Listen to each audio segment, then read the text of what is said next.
Price Lord. இயேசு கிறிஸ்துவின் நாமத்திலே உங்கள் ஒவ்வொருவரையும் நான் வாழ்த்துகிறேன். இன்றைக்கும் நாம் அப்போஸ்தலர் நடபடிகள் 1ஆம் அதிகாரம் 8ஆம் வசனத்தை நான் வாசிக்கிறேன். பரிசுத்த ஆவி உங்களிடத்தில் வரும்பொழுது நீங்கள் பலன் அடைந்து எருசலேமிலும் யூதேயா முழுவதிலும் சமாரியாவிலும் பூமியின் கடைசி பரியந்தமும் எனக்கு சாட்சிகளாய் இருப்பீர்கள் என்றார். இந்த வசனத்தில் பார்க்கும் பொழுது ஆண்டவராகிய இயேசு கிறிஸ்து சீஷர்களுக்கு கடைசியாக சொன்ன ஒரு காரியம் இது. பரிசுத்த ஆவியானவர் உங்கள் மீது வருவார், அப்பொழுது நீங்கள் உலகம் முழுவதும் எனக்கு சாட்சிகளாய் இருப்பீர்கள் அப்படின்னு இங்கே சொல்லுகிறதை பார்க்குறோம். உடனே இந்த சாட்சிகளாய் இருப்பது எப்படி, சாட்சியாக இருப்பது எப்படி அப்படிங்கிற ஒரு காரியத்தை குறித்து நான் உங்களோடு பேச ஆசைப்படுகிறேன். நம்ம சபைகளில் பார்ப்போம், இல்லை ஒரு பர்சனலாக கூட நம்ம பேசிகிட்டு இருக்கும் பொழுது சாட்சிகள் சொல்லுகிறத நம்ம கேட்டிருக்கிறோம். பெரும்பாலும் சாட்சிகள் என்றால் சுகத்தை குறித்து சொல்லுகிறதை பார்க்குறோம்.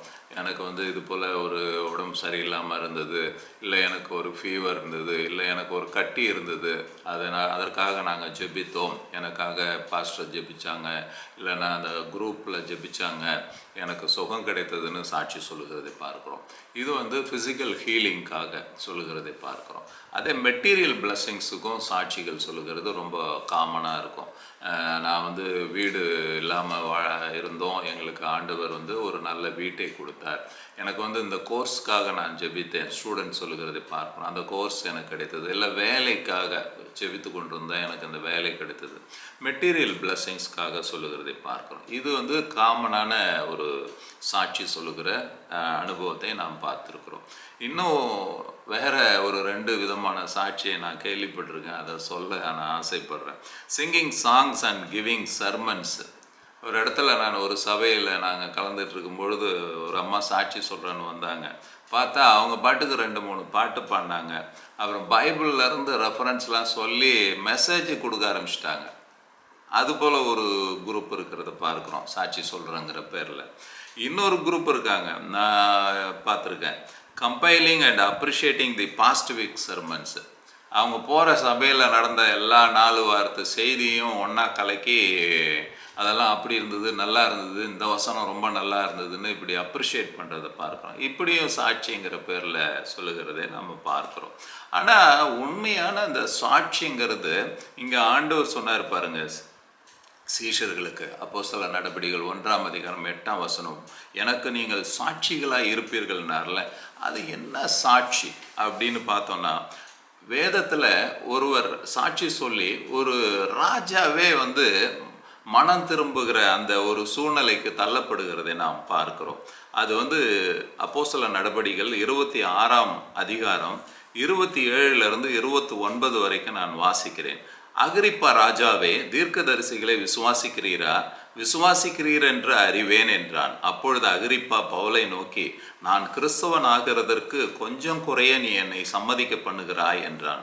அதற்கு பவுல், நீர் மாத்திரமல்ல, இன்று என் வசனத்தை கேட்கிற யாவரும் கொஞ்சம் குறைய மாத்திரமல்ல, இந்த கட்டுகள் தவிர முழுவதும் என்னை போலாகும்படி தேவனை வேண்டிக் கொள்ளுகிறேன் என்றான். இந்த பகுதி உங்களுக்கு எல்லாருக்குமே தெரிந்த பகுதி. இங்கே பவுல் கட்டப்பட்டிருக்கிறார். அப்பொழுது அகிரிப்பா ராஜாவின் முன்பு அவரை கொண்டு நிறுத்தி அப்பொழுது அவரை குறித்து சொல்லுகிறாங்க. அப்போ அவர் சொல்றாரு, அவரை பற்றிய ஒரு சாட்சியை அவர் சொல்லுகிறார். அந்த சாட்சியை கேட்ட அகிரிப்பா ராஜா தான் சொல்றாரு, நான் கிறிஸ்தவன் ஆகிறதற்கு கொஞ்சம் குறைய நீ என்னை சம்மதிக்க பண்ணுகிறாய் என்றான். உன் சாட்சி, நீ பேசினதை கேட்ட பார்த்தா நான் கிறிஸ்தவனை ஆயிடுவோம் போல இருக்கு அப்படின்னு சொல்றார். இதுதான் சாட்சி சொல்றது, புரியுதுங்களா? அப்போ சாட்சி அப்படி என்ன அவர் பவுல் அந்த இடத்துல அவர் சொன்னார். நான் 3 காரியங்களை உங்களுக்கு காண்பித்து ஜெபிக்க ஆசைப்படுகிறேன். முதலாவது பார்க்கிறோம் 9ஆம் வசனத்திலிருந்து 11ஆம் வசனம், life before encounter with Jesus. இங்க அவர் என்ன சொல்றாருன்னா, இயேசு கிறிஸ்து அவரை சந்திக்கிறதுக்கு முன்பு அவருடைய வாழ்க்கை எப்படி இருந்ததுன்னு அங்க சுருக்கமா, நான் எல்லா வசனத்தையும் ஃபுல்லா அந்த அதிகாரத்தை நீங்க அப்புறமா படிச்சு பாருங்க, அப்போ உங்களுக்கு தெளிவா இருக்கும். நான் கொஞ்சமாக அதில் இருந்து காண்பிக்க விரும்புகிறேன். 9ஆம் வசனத்திலிருந்து நான் வாசிக்கிறேன். முன்னே நானும் நசரேயனாகிய இயேசுவின் நாமத்திற்கு விரோதமாய் அநேக காரியங்களை நடப்பிக்க வேண்டும் என்று நினைத்திருந்தேன். அப்படியே நான் எருசலேமிலும் செய்தேன். நான் பிரதான ஆசாரிகளிடத்தில் அதிகாரம் பெற்று பரிசுத்தவான்களை அநேகரை சிறைச்சாலைகளில் அடைத்தேன். அவர்கள் கொலை செய்யப்படுகையில் நானும் சம்மதித்திருந்தேன். சகல ஜெப ஆலயங்களிலும் நான் அவர்களை அநேக தரம் தண்டித்து தேவ தூஷணம் சொல்ல கட்டாயப்படுத்தினேன். அவர்கள் பேரில் மூர்க்க வெறி கொண்டவனாய் அந்நிய பட்டணங்கள் வரைக்கும் அவர்களை துன்பப்படுத்தினேன். This a life he explained about his past life. இயேசு கிறிஸ்து அவரை சந்திப்பதற்கு முன்பு அவருடைய வாழ்க்கை எப்படி இருந்தது? நானும் நசரேயனாகிய இயேசு கிறிஸ்துவின் நாமத்திற்கு விரோதமாய் அநேக காரியங்களை நடப்பிக்க வேண்டும் என்று நினைத்திருந்தேன். பவுல் முதலாவது என்ன சொல்றாருன்னா, he described about his past life. இயேசு கிறிஸ்து சந்திக்கிறதுக்கு முன்னாடி அவருடைய வாழ்க்கை எப்படி இருந்ததுன்னு சொல்றார். நானும் ஆண்டவராகிய இயேசு கிறிஸ்துக்கு விரோதமா இருந்தேன். அவரை வணங்கின, அவருக்கு சாட்சி சொன்னவர்களுக்கு விரோதமா நான் செயல்பட்டேன் அப்படின்னு சொல்லுகிறதை பார்க்கிறோம். பிரியமானவர்களே, இதுதான் அவருடைய சாட்சியினுடைய முதல் பகுதியாக நம்ம பார்க்கிறோம். பார்ட் 1ன்னு சொல்லலாம். அவருடைய பழைய வாழ்க்கையை குறித்து அவர் இங்கே அகிரிப்பா ராஜாவுக்கு சொல்லுகிறதை பார்க்கிறோம். அப்போ ரெண்டாவதாக பார்க்கிறோம் encounter with Jesus Christ. He explained about the encounter with Jesus Christ. இயேசு கிறிஸ்து அவரை சந்திக்கிறாரு. இப்போ எருசலேமில் இயேசு கிறிஸ்துக்கு விரோதமாக இருக்காரு, அவருடைய சீஷர்களுக்கு விரோதமாக கிரியை செஞ்சவர். இப்போ இவர் என்ன பண்ணுறாருன்னா தமஸ்குக்கு போகிறாரு. அங்கே இருக்கிற கிறிஸ்தவர்களுக்கும் விரோதமாக அவர் போகிறத பார்க்குறோம். அங்கே வழியில் தான் ஆண்டவராக இயேசு கிறிஸ்து இவரை சந்திக்கிறார். நாம் 12ஆம் வசனத்திலிருந்து 14ஆம் வசனம் வரைக்கும் நான் வாசிக்கிறேன். 12ஆம் வசனம், இப்படி செய்து வருகையில் நான் பிரதான ஆசாரிகளிடத்தில் அதிகாரமும் உத்தரவும் பெற்று தமஸ்குவுக்கு போகும்பொழுது மத்தியான வேளையில், ராஜாவே, நான் வழியிலே சூரியனுடைய பிரகாசத்திலும் அதிகமான ஒளி வானத்திலிருந்து என்னையும் என்னுடனே கூட பிரயாணம் பண்ணினவர்களையும் சுற்றி பிரகாசிக்க கண்டேன். நாங்கள் எல்லாரும் தரையில விழுந்த பொழுது, சவுலே சவுலே, நீ ஏன் என்னை துன்பப்படுத்துகிறாய்? முள்ளில் உதைக்கிறது உனக்கு கடினமாம் என்று எபிரேய பாஷையிலே என்னுடனே சொல்லுகிற ஒரு சத்தத்தை கேட்டேன். முதலாவது அவர் என்ன சொல்றாருன்னா, நான் இயேசு கிறிஸ்துவுக்கும் அவருடைய சீஷர்களுக்கும் அவருடைய விசுவாசிகளுக்கும் நான் விரோதமாக இருந்தேன் அப்படின்னு சொன்னார். இப்போ என்ன சொல்கிறாருன்னா, நான் தமஸ்குக்கு போகும்பொழுது எனக்கு ஒரு வெளிச்சத்தை நாங்கள் பார்த்தோம். அங்கே ஆண்டவராகிய இயேசு கிறிஸ்து என்னை பார்த்து, சவுலே சவுலே, நீ ஏன் என்னை துன்பப்படுத்துகிறாய் என்று சொன்னார் அப்படின்னு சொல்லுகிறதை பார்க்கிறோம். ஒரு தரிசனத்தை குறித்து அவர் சொல்லுகிறதை பார்க்கிறோம். அவருடைய வாழ்க்கையிலே ஆண்டவராகிய இயேசு கிறிஸ்து எப்படி குறுக்கிட்டார், என்ன சொன்னார் என்ற அந்த அனுபவத்தை அவர் அங்கே பகிர்ந்து கொள்ளுகிறதை பார்க்கிறோம். பிரியமானவர்களே, சாட்சிங்கும் பொழுது இதுதான் பழைய வாழ்க்கை. இயேசு கிறிஸ்துவை ஏற்றுக்கொள்வதற்கு முன்பதாக பவுல் எப்படி இருந்தார்? இயேசு கிறிஸ்து அவரை சந்திக்கிறார் தமஸ்கு போகும் வழியில். இப்போ அடுத்தது மூன்றாவதாக தேர்ட் பார்ட், அந்த சாட்சியினுடைய மூன்றாவது பகுதியை அவரே சொல்லுகிறதை பார்க்கணும். Life after encounter with Jesus Christ. இயேசு கிறிஸ்து சந்தித்த பிறகு அவருடைய வாழ்க்கையில் என்ன நடந்தது? 19ஆம் வசனத்திலிருந்து 21ஆம் வசனம் வரைக்கும் நான் வாசிக்கிறேன். ஆகையால் அகிரிப்பா ராஜாவே, நான் அந்த பரிம தரிசனத்திற்கு கீழ்ப்படியாதவனாய் இருக்கவில்லை. முன்பு தமஸ்குவிலும் எருசலேமிலும் யூதேய தேசம் எங்கும் உள்ளவர்களிடத்திலும் பின்பு பிரஜாதியார் இடத்திலும் நான் போய் அவர்கள் தேவனிடத்திற்கு மனம் திரும்பி குணப்படவும் மனம் திரும்புதலுக்கேற்ற கிரியைகளை செய்யவும் வேண்டும் என்று அறிவித்தேன்.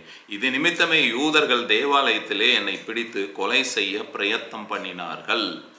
இங்க மூன்றாவதாக என்ன சொல்றாருன்னா, இயேசு கிறிஸ்து எனக்கு தரிசனம் கொடுத்து என்னுடைய வாழ்க்கையை குறித்து அவர் விளக்கிய பின்பு நான் இப்போ என்ன பண்ணிட்டேன்னா, உடனே நான் அந்த தரிசனத்துக்கு என்ன பண்ணேன், கீழ்ப்படிஞ்சு அவருடைய வார்த்தையை நான் எல்லா இடத்துலையும் சொல்ல ஆரம்பிச்சிட்டேன். அதனால் வருகிற பாடுகளையும் நான் சகிக்க ஆரம்பிச்சிட்டேன். என் வாழ்க்கை மாறி இருக்கிறது. நான் முதல்ல கோபக்காரனாக இருந்தேன், இயேசு கிறிஸ்துக்கு விரோதமாக இருந்தேன், அவருடைய சீஷர்களுக்கு விரோதமாக இருந்தேன், அவருடைய விசுவாசிகளுக்கு விரோதமாக இருந்தேன். ஆனால் இன்றைக்கு நான் என்ன பண்ணுறேன், இயேசு கிறிஸ்துவை குறித்து நான் சாட்சி சொல்லி கொண்டிருக்கிறேன். அதனால தான் எனக்கு விரோதமாக இப்போது யூதர்கள் என்னை கொண்டு நிறுத்தி இருக்கிறாங்கன்னு சொல்கிறாங்க. கிறிஸ்துவுக்குள் பிரியமானவர்களே, உலகம் முழுவதும் நீங்கள் போய் சாட்சிகளாக இருப்பீர்கள் என்று ஆண்டவராகிய இயேசு கிறிஸ்து சீஷர்களுக்கு சொன்னார். சாட்சிங்கிறது நம்முடைய வாழ்க்கையில் உலக பிரகாரமான அற்புதங்களை குறித்து நாம் சொல்லுவது இருக்கலாம். அது செகண்டரியாக இருக்கணும், பிரைமரி கிடையாது. அது எனக்கு வேலை இல்லாமல் இருந்தேன், எனக்கு வேலை கிடைச்சது, குழந்தை இல்லாமல் இருந்தேன், குழந்தை கிடைச்சது, எனக்கு ஒரு நல்ல வீட்டை ஆண்டவர் கொடுத்தார், நல்ல காரை கொடுத்தார், என்னை விபத்தில் காத்து கொண்டார். இதெல்லாம் கண்டிப்பாக ஒரு சாட்சி தான். ஆனால் இதை காட்டிலும் அந்த ராஜா அகிரிப்பா ராஜா சொல்றாரு, உன் சாட்சியை கேட்ட பிறகு நான் கொஞ்சம் குறைய நான் கிறிஸ்தவனா ஆயிடுவோம் போல இருக்குப்பா அப்படின்றாரு. அப்படிப்பட்ட சாட்சியாக இருக்கணும் நம்முடைய வாழ்க்கையில் வர்றது. ஆவிக்குரிய அனுபவங்களை நாம் சொல்லுகிறவர்களாக இருக்கணும். நான் வந்து இயேசுவை ஏற்றுக்கொள்வது முன்பு நான் பொய் சொல்லிக்கிட்டு இருந்தேன், இப்போ நான் பொய் சொல்லலை. ஏன்னா இப்போது உதாரணத்துக்கு நான் சொல்கிறேன் பாருங்களேன். இப்போ நீங்கள் வந்து நம்ம ஜெபிக்கிறீங்க, ஒரு நல்ல ஒரு வேலைக்காக ஜெபிக்கிறீங்க, உங்களுக்கு வேலை கிடைக்குது. இதையே வந்து புறஜாதி மக்களும் செய்கிறாங்க. அவங்க போய் ஒரு கோயிலில் ஜெபிக்க வேண்டுறாங்க, அவங்களுக்கும் வேலை கிடைக்குது. எனவே நீங்கள் இதை சொல்லும் பொழுது, எப்பா நான் எங்களுக்கும் தானப்பா வேலை கிடைச்சிருக்குது, உன்னை விட எனக்கு நல்ல வேலையே கிடைச்சிருக்கு. இன்ஃபேக்ட் பார்த்தீங்கன்னா கிறிஸ்துவ பிள்ளைகளை விட புறஜாதி மக்கள் வந்து கலெக்டராக இருக்காங்க, மினிஸ்டராக இருக்காங்க, பெரிய பதவியிலலாம் இருக்காங்க. எனவே நீங்கள் போய் நான் எனக்கு இந்த வேலை கிடைச்சிருக்குது இயேசு செஞ்சாருன்னு சொல்கிறதுல ஒரு பெரிய சாட்சியாக அதை சொல்ல முடியாது. அதனால் வந்து கேட்குறவங்க வந்து மனமாற்றம் அடைகிறதுக்கு வாய்ப்புகள் ரொம்ப குறைவு இன்றைக்கு. அதனால தான் பார்த்தீங்கன்னா ஆண்டவராக இயேசு கிறிஸ்துவை ஏற்றுக்கொள்ளுவர் புதிய ஆத்துமாக்கள் வர்றது கிடையாது. காரணம் என்னென்னா, நம்ம சாட்சிகள் வந்து எப்பொழுதும் உலக பிரகாரமாக இருக்குது. என் கடன் பிரச்சனை நீங்கும்படி இயேசு உதவி செய்தாருங்கிறோம், அது புறஜாதி மக்களுக்கும் நடக்குது. புரியுதுங்களா? இங்கே பவுல் சொல்லுகிற அனுபவத்தை பாருங்க. அவர் பழைய வாழ்க்கையை சொல்றார். இயேசு கிறிஸ்து என்னை சந்தித்தது எப்படின்னு சொல்றார். இப்போ என் வாழ்க்கை எப்படி மாறும்? அப்போனா நம்முடைய சாட்சியை வந்து நம்ம மாற்றணும். நான் இயேசு கிறிஸ்துவை ஏற்றுக்கொள்வதற்கு முன்பு நான் குடிச்சிக்கிட்டு இருந்தேன், இன்றைக்கு வந்து நான் குடியை விட்டுட்டேன். இயேசு கிறிஸ்துவை ஏற்றுக்கொள்வதற்கு முன்பு நான் குறை சொல்லிக்கிட்டு இருந்தேன், இன்றைக்கு நான் அதை விட்டுட்டேன். நான் இயேசு கிறிஸ்துவை ஏற்றுக்கொள்வதற்கு முன்பு நான் வந்து பொய் சொல்லிட்டு இருந்தேன், இன்றைக்கு நான் அதை விட்டுட்டேன். என்னுடைய ஆவிக்குரிய உள்ளான மனுஷன்ல மாற்றத்தை குறித்து நீங்க சொல்லும் பொழுது இது வந்து புறஜாதி மக்களால் சொல்ல முடியாது. ஏன்னா நான் லஞ்சம் வாங்கிக்கிட்டு இருந்தேன், நான் இப்போ லஞ்சம் வாங்குறது இல்லை. நான் மற்றவங்களுக்கு தீங்கு செஞ்சுக்கிட்டு இருந்தேன், இன்றைக்கு நான் தீங்கு செய்யறதில்லை. இயேசு என் வாழ்க்கையை மாற்றினார். அது மட்டும் இல்லை, என்னை வந்து துன்புறுத்தினாங்க, என்னை வந்து அடித்தாங்க, ஆனால் நான் அதை பொறுத்து கொண்டேன், சகித்து கொண்டேன், நான் ஏற்றுக்கொண்டேன். பவுல் வாழ்க்கையில் அதுதான் நடந்தது. பவுலை அடித்தாங்க, ஆனால் அவர் திருப்பி அடிக்கலை. அவர் எல்லாவற்றையும் கிறிஸ்துவுக்காக சகிக்கிறவரை மாறினார். முதல்ல வந்து இவர் போய் மற்றவங்களை அடிச்சுக்கிட்டு இருந்தார், ஆனால் இப்போ கிறிஸ்துவுக்காக அவர் அடி வாங்குறவரா, சகிக்கிறவரா. இன்றைக்கு நம்மளால முடியுதா? சபையில் வந்து ஒரு பக்கத்தில் இருக்கிற சகோதரி ஏதாவது ஒன்று சொல்லிட்டாங்கன்னா நமக்கு உடனே கோவம் வருது. நான் யார் தெரியுமா, என் பேக்ரவுண்டு தெரியுமாங்கிறோம். நாம் போய் சாட்சி சொல்கிறதுல என்ன இருக்குது? சும்மா வயிற்று வலி எனக்கு சரியாயிடுச்சு, இயேசு சுகமாக்குனாரு, அது எல்லாருக்கும் ஆகுதுங்க. ஹாஸ்பிட்டலில் போய் ஒரு மாத்திரையை வாங்கி பரால்கன் போட்டாங்கன்னா வயிற்று வலி சரியாயிட போகுது. உங்கள் உள்ளான மனிதனில் மாற்றம் வரணும். இப்போ நானே இருக்கிறேன், நான் கோபப்பட்டு இருந்தேன், என் வாழ்க்கையில் இப்போ இன்னைக்கு கோபம் குறைஞ்சிருக்கு, என்னை மாற்றி இருக்கிறார் அப்படி சொல்லும் பொழுது புறஜாதி மக்கள் யோசிப்பாங்க. ஏன்னா அவங்களால இந்த காரியங்களில் விடுதலை பெற முடியாது. ஆண்டவராகிய இயேசு கிறிஸ்துவால மட்டும்தான் ஒரு மனுஷனை வந்து முழுமையாய் மாற்ற முடியும். அவனுடைய உள்ளான மனிதன் பாவ வாழ்க்கையிலிருந்து விடுதலை கொடுக்கிறவர் ஆண்டவராகிய இயேசு கிறிஸ்துங்க. வேற எங்கேயுமே அதை பண்ண முடியாது. ஒரு டாக்டரால முடியாது, ஒரு அந்நிய தெய்வங்களால முடியாது, ஒரு மனுஷனை மாற்ற முடியாது. பவுல் வாழ்க்கையை மாறினதை அவர் சொல்றாரு. என் வாழ்க்கை மாறிடுச்சு, நான் அடிக்கிறவனா இருந்தேன், இன்றைக்கு வந்து நான் அடி வாங்குறவனா நிற்கிறேன். அகிரிப்பா ராஜா பார்க்குறாரு. அப்படா நிச்சயமாக இவன் சொல்கிற தெய்வம் வந்து உண்மை, நீ என்ன கிறிஸ்தவனா மாற்றிடுவ போல இருக்குப்பாங்கிறாரு.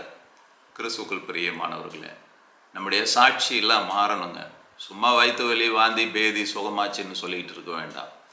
உங்கள் உண்மையான வாழ்க்கை மாறி இருக்கா? உள்ளான மனிதனில் மாறி இருக்கீங்களா? நீங்கள் ஆடம்பர வாழ்க்கையை விட்டுட்டீங்களா?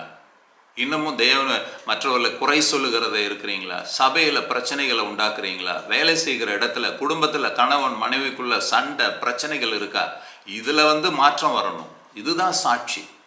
என் வாழ்க்கை மாறிடுச்சு, எனக்கு பொறுமையை ஆண்டவர் கற்றுக் கொடுத்துருக்கிறார், எனக்கு சகிப்புத்தன்மை ஆண்டவர் கற்றுக் கொடுத்துருக்கிறார். எங்களுக்கு இப்போ கஷ்டம் இருக்குது, பண கஷ்டம் இருக்குது, ஆனால் அதன் வழியே போகிறதுக்கு நம்பிக்கையை எனக்கு தேவன் கொடுத்துருக்கிறார்னு நீங்கள் சொல்லும் பொழுது புறஜாதி மக்கள் பயப்படுவாங்க.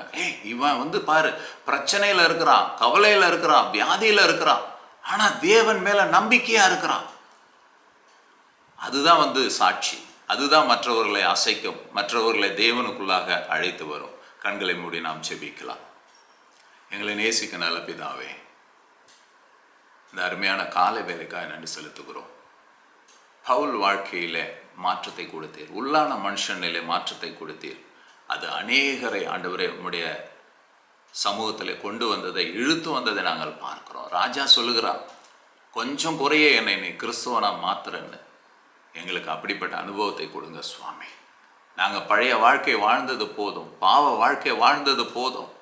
ஆண்டவரே, நாங்கள் ஒரு பரிசுத்தமுள்ள வாழ்க்கை வாழட்டும். எங்களை பார்க்குறவங்க மற்றவங்க சொல்லட்டும், எங்களால் முடியலையே, என்னால் நல்ல வார்த்தை பேச முடியலையே, என்னால் இப்படி பொறுமையாக இருக்க முடியலையே, என்னால் இப்படி உண்மையை பேச முடியலையே, என்னால் இப்படி மற்றவங்களுக்கு உதவி செய்ய முடியலையே. உன் வாழ்க்கையில் மாற்றம் இருக்குப்பா. நிச்சயமாக உன்னுடைய தேவன் உண்மையான தெய்வன் தான். நாங்கள் எவ்வளவோ சாமியை கும்பிடுறோம், எவ்வளவோ காரியங்களை செய்கிறோம், அதே பாவ வாழ்க்கை வாழ்ந்துட்டு இருக்கிறோமே. ஆனால் உன் வாழ்க்கையில் மாற்றம் இருக்குப்பா, நான் பார்க்குறேன்ப்பா. சகோதரி, உன் வாழ்க்கையில் மாற்றம் இருக்கு, நான் பார்க்குறேன். அப்போது புது ஆத்துமாக்கள் சபைக்குள்ளே வருவாங்க. ஆண்டவரே, அந்த கிருபையை தாங்க சுவாமி, எங்கள் ஒவ்வொருவருக்கும் தாங்க. எங்கள் வாழ்க்கையை மாற்றுங்க சுவாமி. பழைய வாழ்க்கை வேண்டாம், பாவ வாழ்க்கை வேண்டாம், அசுத்தமான வாழ்க்கை வேண்டாம். ஒரு விடுதலையை தாங்க சுவாமி. ஆண்டவரே, இணைப்பில் இருக்கிற ஒவ்வொருவரையும் ஆசீர்வதிங்கப்பா. பிரதரை ஆசீர்வதிங்க, சகோதரிகளை ஆசீர்வதிங்க, வாலிப பிள்ளைகளை ஆசீர்வதிங்கப்பா. உமக்கென்று வைராக்கியமாய் எழும்ப கிருபை செய்யுங்க. பவுலை போல ஒரு சாட்சியுள்ள ஒரு வாழ்க்கை வாழ கிருபை செய்யுங்கப்பா. ஒரு விடுதலை தாங்க சுவாமி. நீர் அப்படி செய்ய வல்லவரப்பா. அம்மை துதிக்கிறோம். துதி கன மகிமையாவும் உமக்கே செலுத்துகிறோம். இயேசு கிறிஸ்துவின் நாமத்திலே ஜெபிக்கிறோம் பிதாவே. ஆமென், ஆமென்.